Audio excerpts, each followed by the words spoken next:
Hello students, आज की class में हम पढ़ने वाले हैं कोलॉइड्स के बारे में। लास्ट क्लास में हमने पढ़ा था कि जो मैटर होता है, मैटर के अंदर आपके पास प्योर में आपके पास एलिमेंट्स एंड कंपाउंड्स होते हैं। ये हमने लास्ट क्लास में पढ़ा था।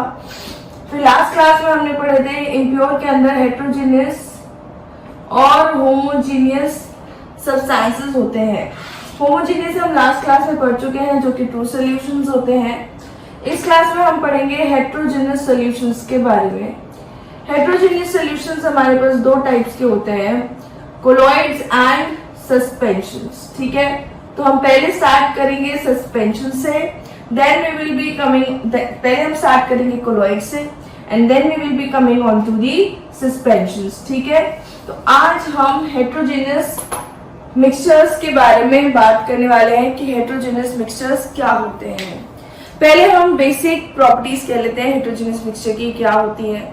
First of all, they are impure substances, impure mixtures, impure matter.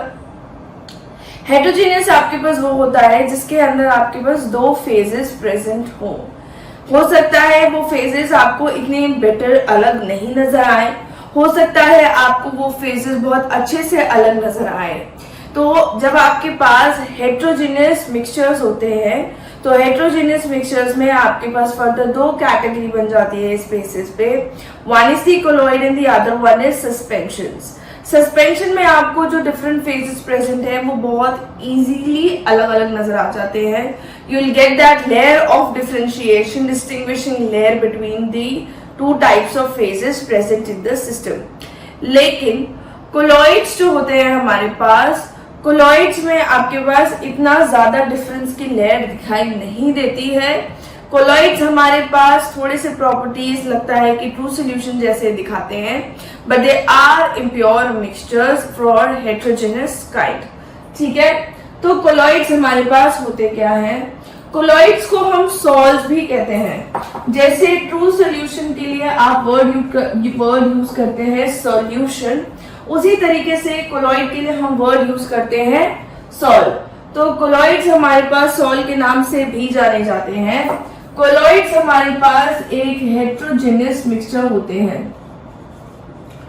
Colloids are heterogeneous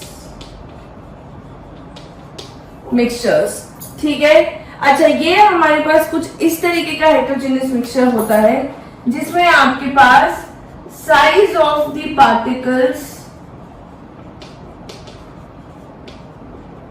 is between 1 to 100 nanometre. जैसे हमने कहा था 1 नैनोमीटर से आपके पास छोटा पार्टिकल हो जाता है, तो that type of particles come under the homogeneous mixture category. But अगर आपके पास ये कोलॉइडल सॉल्यूशंस की बात करें तो ये आपके पास 1 से 100 नैनोमीटर तक होता है जो पार्टिकल साइज होता है। ठीक है, ये आपके पास can not be seen by naked eyes होते हैं, बट बाय माइक्रोस्कोप। ये आपके पास नेकेड आइज से यानी कि normal without any specs and all that या विदाउट एनी लेंस, आप नेकेड आइज से इनको नहीं देख सकते हैं, but you can see these particles from a microscope. ठीक है, these colloidal solution are stable। ये आपके पास स्टेबल होते हैं। स्टेबल होने का मतलब है कि अगर आपने जो दो फेजेस मिलाई हैं यानी कि one type of substance and the other type of substance को मिला करके जब आपने कोलॉइडल सॉल्यूशन बनाया है तो वो आपके पास स्टेबल रहेगा, उसमें आपके पास सेटलिंग डाउन नहीं होगा किसी भी सब्सटेंस का, अनलेस यू आर सेंट्रीफ्यूगेटिंग इट। यानी कि अगर हम इस सेंट्रीफ्यूगेशन एक टेक्निक होती है सेपरेशन की, which will be starting in the separation technique methods, लेकिन उसमें होता है आप बहुत हाई स्पीड पे मिक्सचर को रोटेट कर रहे हैं, तो that we will be studying further. लेकिन द पॉइंट इज कि अगर मेरे पास एक कोलॉइडल सॉल्यूशन है, जो मिल्क है, जो क्रीम है, जो चीज है, दे आर कोलॉइडल सॉल्यूशंस, तो इन सब कोलोइडल सॉल्यूशंस में आपके पास स्टेबिलिटी होती है, यानी कि अगर आपने थोड़े टाइम तक इस सॉल्यूशन को एज इट इज, इस सॉल को, टू बी करेक्ट, जो आपके पास ये सॉल होता है, इसको आपने थोड़ी देर के लिए स्टैंड करने के लिए छोड़ दिया, तो ऐसा नहीं कि इसके अंदर जो दो फेजेस प्रेजेंट हैं दे विल बी सेपरेटेड या अलग अलग हो जाएंगी। ये दोनों फेजेस आपके पास जुड़ी रहेंगी unless you are centrifugating the mixture. तो colloids are stable except in centrifugation.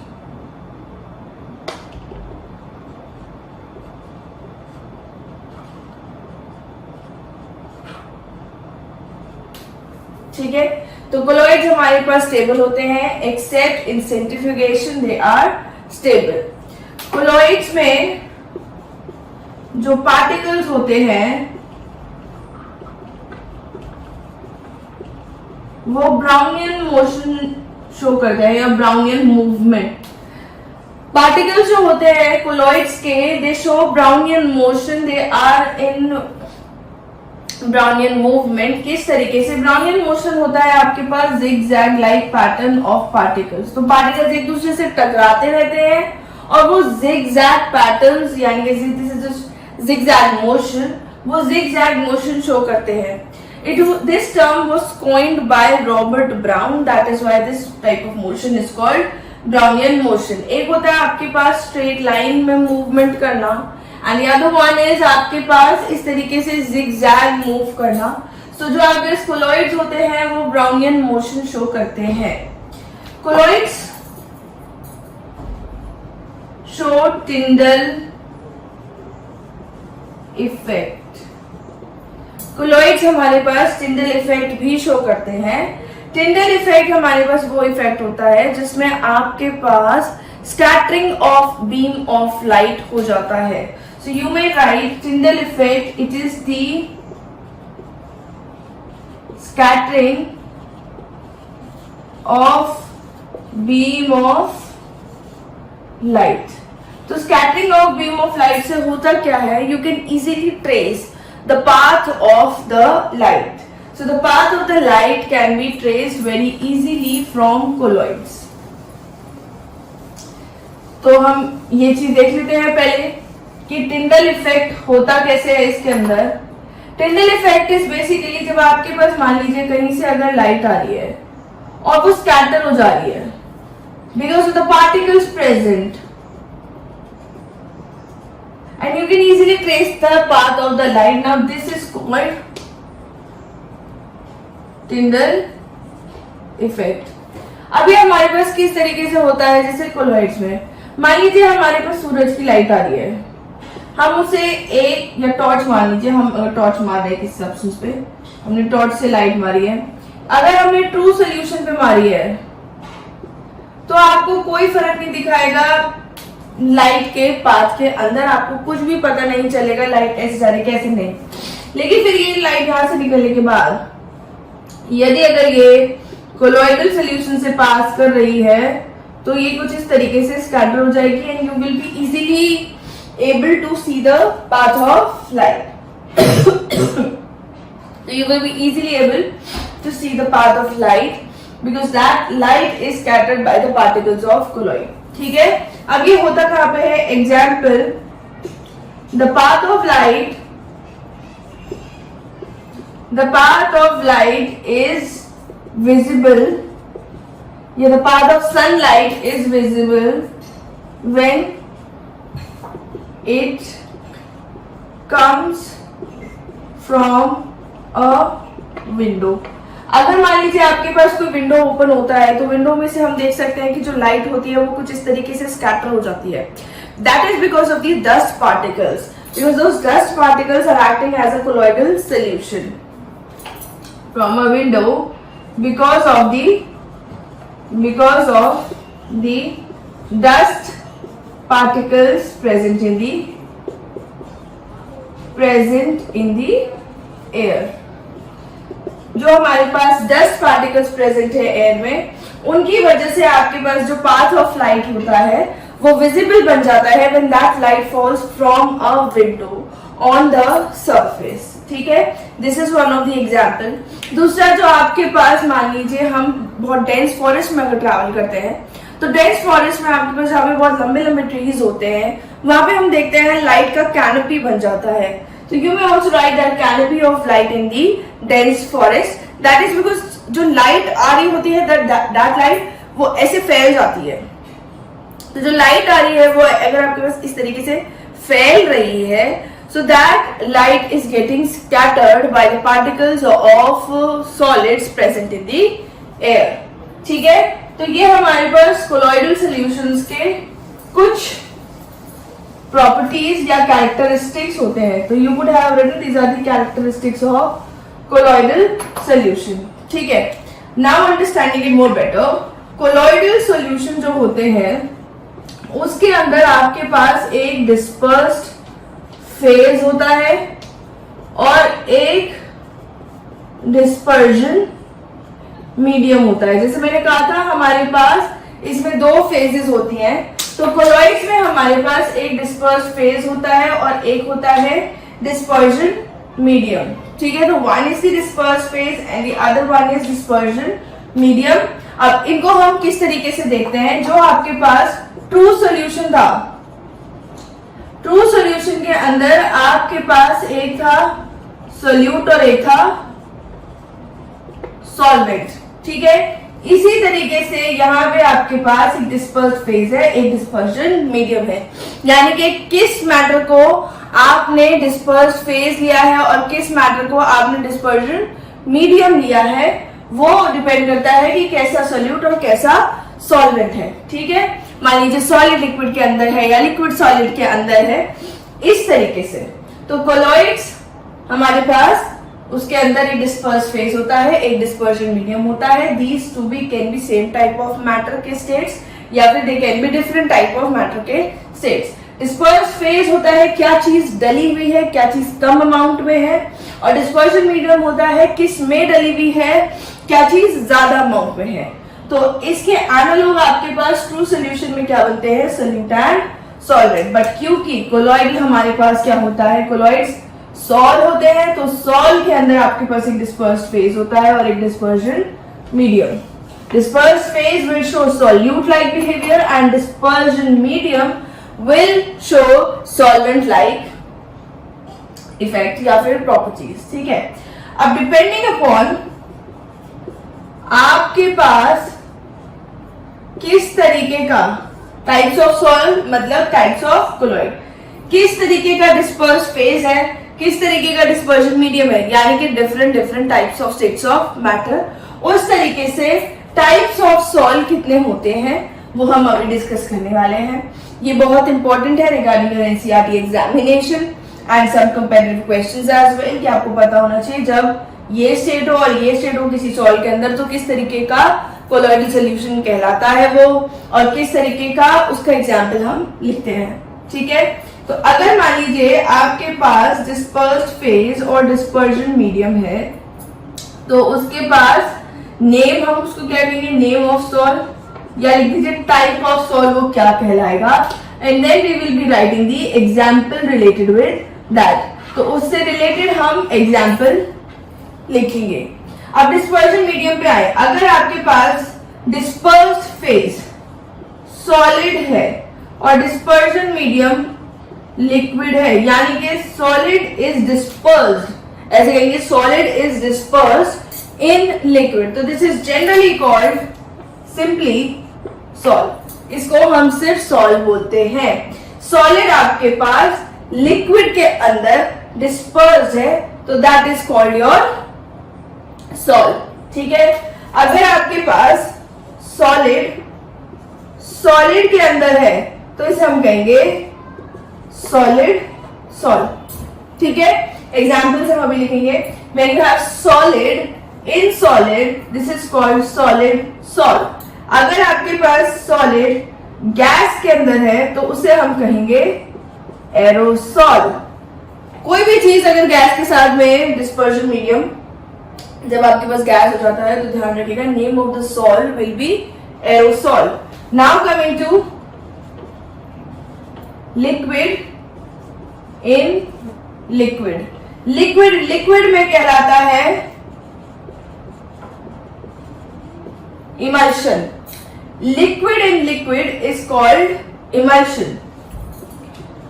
Liquid in solid is called gel. Liquid जब डिस्पर्स हो यानी कि कम मात्रा में हो आपके पास सॉलिड के अंदर, तो that is called your gel. ठीक है, जब आपके पास लिक्विड गैस के अंदर हो तो उसे भी हम क्या कहेंगे, एरोसॉल। मैंने कहा जब dispersion medium when it becomes gas it is called an aerosol. अगर आपके पास अब गैस है, गैस आपके पास सॉलिड के अंदर है, when the gas is present in the solid, then this type of solution is called foam. This is called foam. अगर हमारे पास गैस dissolved in liquid होता है, this is also called foam. बस इसे हम solid foam कह देते हैं and this one is called foam. तो दोनों ही foam कहलाएंगे, बस एक solid foam है और एक generally foam है। अगर आपके पास गैस इन गैस होता है तो this is nothing because it becomes a homogeneous mixture. अगर गैसेस एक दूसरे के साथ इन्वॉल्व होती हैं तो वो होमोजेनियस मिक्सचर बनाती है rather making a heterogeneous mixture, so there is no type of salt for gas dispersed in gas, so there will be no example of that. अब इनके एग्जाम्पल्स देख लेते हैं। ऐसा solid dispersion phase as a liquid dispersion medium, हमारे पास जो sol होता है उसे हम सॉल ही कहते हैं और इसका एग्जाम्पल होता है हमारे पास इंक या फिर गोल्ड के कोलॉइड्स, कोलॉइडल गोल्ड। तो इंक में हमारे पास solid is dispersed in liquid, so this becomes an example of solid in liquid sol. अब सॉलिड के अंदर जब होता है तो दिस बिकम्स रूबी ग्लास, आपने नाम सुना होगा रूबी का ग्लास, एंड अलॉयज। अलॉयज जो होते हैं वो सॉलिड इन सॉलिड होते हैं क्योंकि अलॉयज क्या होते हैं, वो उसमें आप एक से ज्यादा मेटल को लिक्विड करके फिर सॉलिड कर देते हैं, मिक्स करते हैं। जैसे मान लीजिए ब्रास ब्रॉन्ज वगैरह है, ये अलॉयज होते हैं। इनमें हम एक से ज्यादा मेटल को लिक्विफाई करके फिर उन्हें कंडेंस कर लेते हैं, उन्हें ठंडा कर लेते हैं। तो इससे क्या होता है कि सॉलिड आपके पास बन गया एक, जिस सॉलिड के अंदर आपके पास एक से ज्यादा मेटल या फिर एक अदर नॉन मेटल भी प्रेजेंट हो सकता है। तो जो फाइनली आपको जो चीज मिल रही है उसे हम कहते हैं alloy, and that alloy will show the properties of both types of elements present in it. तो वो अपने अंदर प्रेजेंट दोनों टाइप के एलिमेंट्स की प्रॉपर्टी शो करेंगे। That is why solid in solid sol are alloys. ठीक है, नाउ सॉलिड इन गैस, ये एरोसॉल हमारे पास होता है स्मोक। स्मोक आपने देखा होगा, स्मोक में आपके पास particles of solids are dispersed in air, तो उसमें छोटे छोटे पार्टिकल्स होते हैं सॉलिड्स के और वो एयर के अंदर डिस्पर्स होते हैं। That is why smoke becomes an example of aerosol solid dispersion phase है, क्योंकि उसमें सॉलिड की मात्रा कम होती है। जो मैं डस्ट वाला आपको एग्जाम्पल बता रही थी कि हम उसमें tracing of path of light कर सकते हैं, जिसमें आपके पास वो scattering of beam of light हो जाती है। That is only because the dust particles are dispersed in the air and they are forming a colloidal solution. That is why वो क्या शो कर रहे हैं, Tyndall effect। ठीक है, तो जो लाइट आ रही है विंडो पेन से उसमें आपके पास डिस्पर्शन इसलिए हो रहा है क्योंकि कोलॉइडल सोल्यूशन किसका बन रहा है, of the dust particles and the air के गैस के पार्टिकल्स।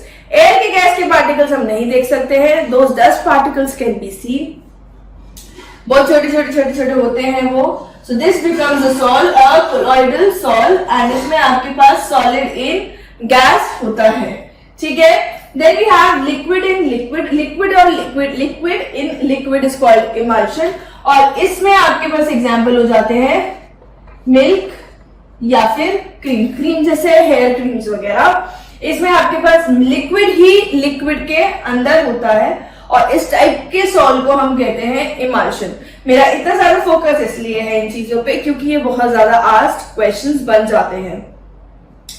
लिक्विड सॉलिड के अंदर आपके पास जेल कहलाता है। इसका एग्जांपल है आपके पास जैसे चीज, चीज के अंदर आपके पास एक सॉलिड बार होता है, वो सॉलिड के अंदर आपके पास बहुत ज्यादा लिक्विड यानी कि पानी जैसी ड्रॉपलेट्स होती हैं. So the solution, the salt formed is a gel, और इसके अंदर आपके पास डिस्पर्स फेज हुई liquid and dispersion medium is solid. Then we have liquid in gas. Liquid in gas is also called aerosol, और ये आपके पास होता है हेयर स्प्रे, फॉग, मिस्ट वगैरह. फॉग और मिस्ट में हम क्या देखते हैं, आपके पास छोटे छोटे पानी का droplets are present in the atmosphere. तो एयर में आपके पास लिक्विड डिस्पर्स्ड रहता है and that becomes a colloidal solution. ठीक है, उसे हम कहते हैं एरोसॉल. और हेयर स्प्रे वगैरह में भी आपने देखा होगा कि आपके पास लिक्विड के पार्टिकल्स आते हैं which are dispersed in the air, which are dispersed in a gas. That is why those hairsprays are also an example of liquid dispersed in gas being called as aerosols. Then we have gas in solid foam. Solid foam होता है हमारे पास pumic stone. यहां पे आपके पास gas solid के अंदर है. pumic stone आप सबने देखा होगा, घरों में होता है, लोग उसको सफाई के लिए इस्तेमाल करते हैं बॉडी की. तो वो पत्थर होता है, उसके अंदर छोटे छोटे होल्स होते हैं and those holes have air between them. So that is why those solids have gases dispersed between them. That is why it is called solid foam and the example becomes pumic stone. Then we have gas in liquid. Liquid के अंदर gas आपके पास कौन सा foam है, that is जो simple froth जो बन रहा होता है, सोप का फ्रॉथ बन रहा होता है. उसके अंदर आपके पास लिक्विड के अंदर गैसेस होते हैं, जो बबल्स वगैरह होते हैं, उसके अंदर लिक्विड के अंदर गैसेस हैं. That is why it is an example of gas dispersed in liquid. So these are the types of salt, types of colloidal solution, and this table you have to study hard and learn it by heart. आपको पता होना चाहिए क्या क्या चीज कहलाती है और उसके एग्जाम्पल्स क्या होते हैं. ठीक है, now coming on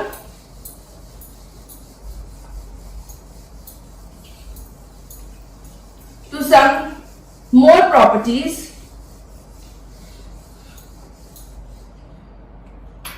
of colloidal salt. Colloidal salt से रिलेटेड हम दो टर्म्स को और डिस्कस कर रहे हैं. One is coagulation, it is very useful, and the other one is electrophoresis. One is coagulation and the other one is electrophoresis. Electrophoresis is quite similar to the electrolysis you have studied in class 8, जो आपने chemical effects of electric current में पढ़ा है, उससे थोड़ी सी similar है ये. अब हम फोरेसिस वर्ड तब यूज करते हैं जब हम इलेक्ट्रोलिसिस कोलॉइडल सॉल्यूशंस का करवाते हैं. तो दैट इलेक्ट्रोलिसिस बिकम्स इलेक्ट्रोफोरेसिस. और कोएगुलेशन हमारे पास क्या होता है, बेसिकली जो कोलॉइड्स होते हैं, जो पार्टिकल्स ऑफ कोलॉइड होते हैं, दे आर चार्ज पार्टिकल्स. ठीक है, तो क्योंकि वो चार्ज पार्टिकल्स होते हैं, जब when there is removal of the charge, जब वहां पे रिमूवल ऑफ चार्ज हो जाता है, मान लीजिए मेरे पास है AlCl3, उसमें एल्यूमिनियम पॉजिटिव है, Cl नेगेटिव है, डस्ट के या सैंड के या डर्ट के, ये सब पार्टिकल्स हमारे पास चार्ज होते हैं.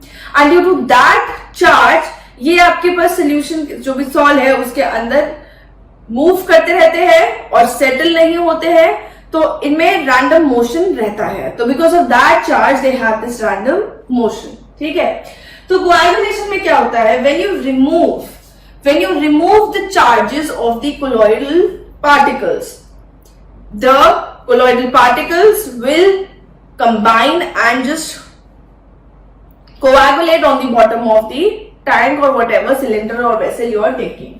So इसमें क्या होता है, मान लीजिए मेरे पास एक कोलॉइडल सोल्यूशन है, इस कोलॉइडल सोल्यूशन के अंदर मेरे पास ये कोलॉइड्स के पार्टिकल्स हैं विच आर चार्ज, और इसकी वजह से इनके अंदर की रैंडम मूवमेंट है.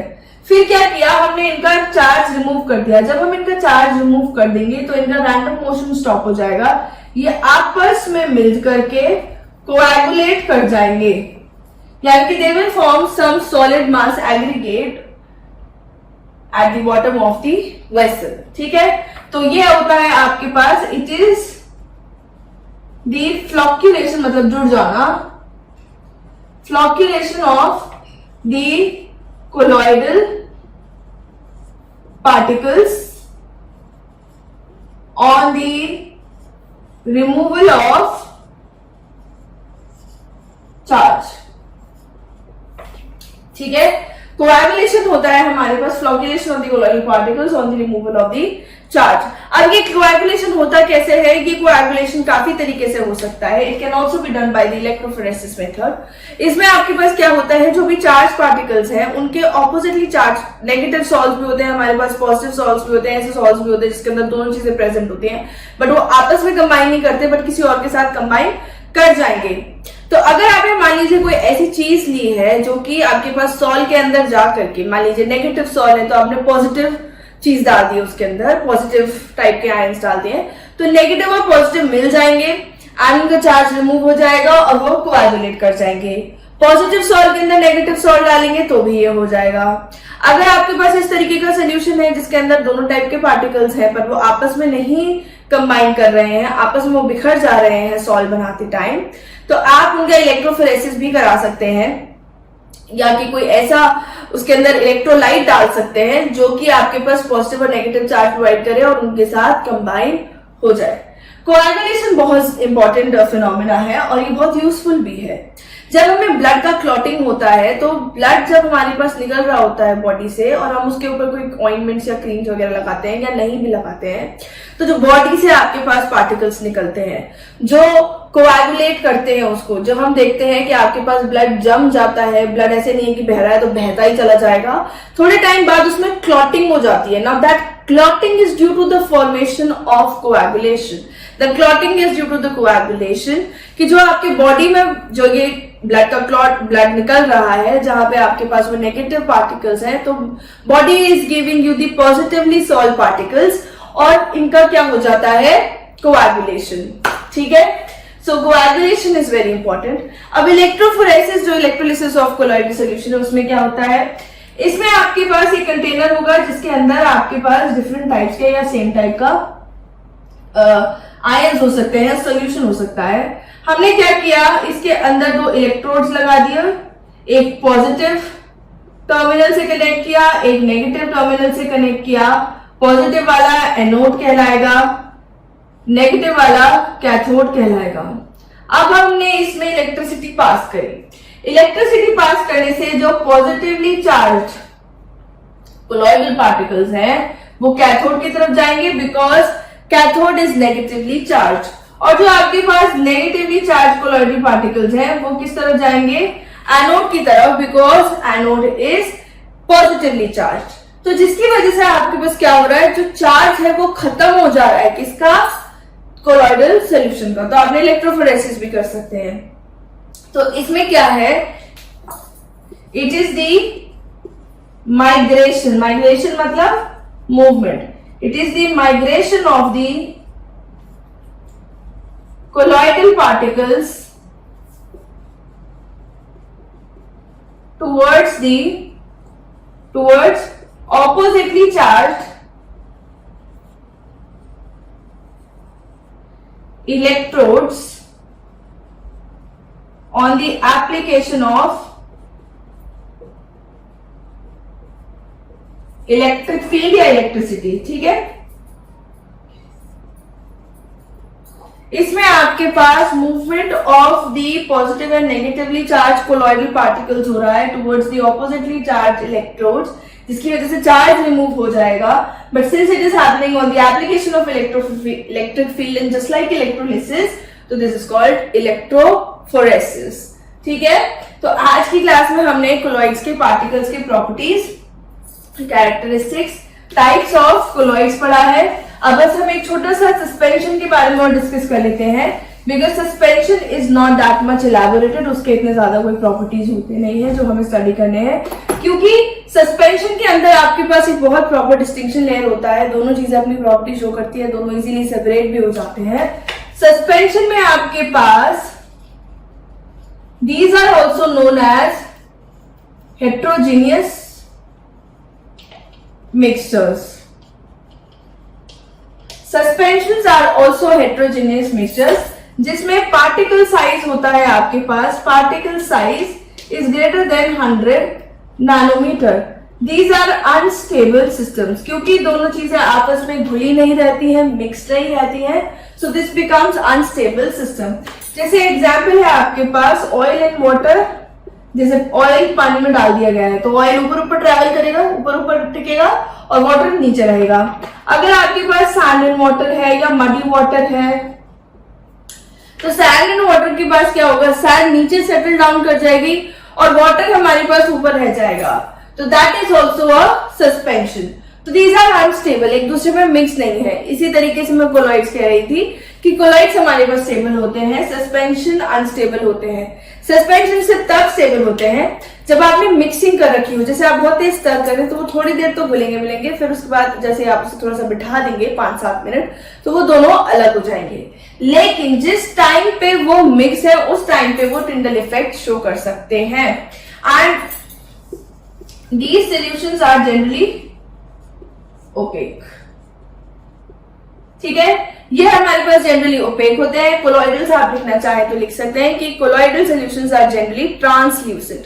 ट्रांसल्यूसेंट हमारे पास ट्रांसपेरेंट और ओपेक के बीच की चीज होती है, quite like blurry solutions. And transparent is clear solution, translucent is blurry solutions and opaque is just like nothing, आपको आर पार का दिखाई नहीं देगा। So these are suspensions. तो सस्पेंशंस के ज्यादा प्रॉपर्टीज होते नहीं है और आप इसमें ये एग्जांपल लिख सकते हैं। और टिंडल इफेक्ट ये शो करेंगे तब जब दोनों एक दूसरे से मिक्स है, जब दोनों बिल्कुल अलग अलग लेयर में आपको दिखाई दे रहे हैं तो they will not show the Tyndall effect. So this is suspension. ठीक है, तो आज की क्लास में हमने पढ़ा है कोलॉइडल सॉल्यूशंस और suspensions. In the next class हम कोशिश करेंगे करने की सेपरेटिंग टेक्निक्स कि जो हमने ये मिक्सचर्स पढ़े हैं, true solutions, colloidal solutions and suspensions, अगर हमें इसके मिक्सचर्स में, क्योंकि ये एक से ज्यादा चीजों के कॉम्बिनेशन होते हैं और इसमें कोई केमिकल रिएक्शन नहीं होती, इनमें सिर्फ फिजिकल प्रॉपर्टीज मिक्स होती हैं, ये एक दूसरे से केमिकली कंबाइन नहीं करते। तो अगर हमें इन्हें अलग करना है तो उसको अलग करने के लिए हम क्या क्या टेक्निक अप्लाई कर सकते हैं, how to separate a mixture, वो हम नेक्स्ट क्लास से स्टार्ट करेंगे।